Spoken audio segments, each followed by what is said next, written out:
الساحر حكيم زياش عاد إليكم من جديد. خاض النجم حكيم زياش اليوم تدريب الانفرادية للوصول للجاهزية التام لمواصلة المشوار مع نادي الوداد. تشير عدة مصادر إلى اقتراب الوداد الرياضي من حسم صفقة التعاقد مع زكريا الصالحي.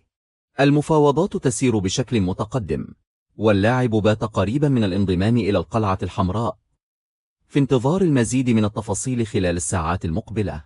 عادل الخلوفي جلس مع مسؤول الجيش الملكي في 3 مناسبات، لكنه رفض عروضهم، مؤكدا أن رغبته هي اللعب للوداد الرياضي. الكرة الآن في ملعب رئيس الوداد، الذي عليه التحرك بجدية واستغلال رغبة اللاعب من أجل حسم الصفقة وضمه إلى القلعة الحمراء.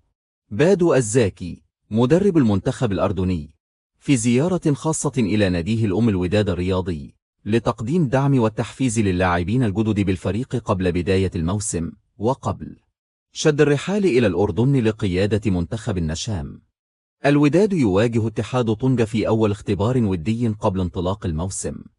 اتفق الوداد الرياضي واتحاد طنجة على خوض مباراة ودية يوم 25 غشت ضمن تحضيراتهما للموسم الجديد، وستكون المواجهة أول مباراة إعدادية للوداد، بينما يخوض اتحاد طنجة ثاني اختبار له بعد فوزه على الفتح الرياضي بهدف دون رد.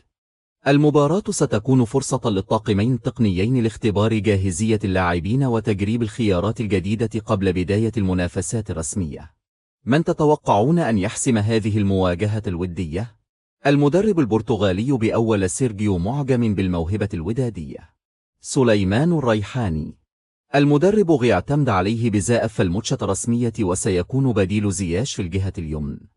الدري مازال صغير أمزل عنده مستقبل مع الفرقة، وإن شاء الله أكون إنتاج جديد للمدرسة الودادية. الحارس الرسمي للوداد الرياضي الموسم المقبل مهدي بن عبيد يواصل تحضيراته رفقة الفريق استعدادا للموسم الكروي الجديد.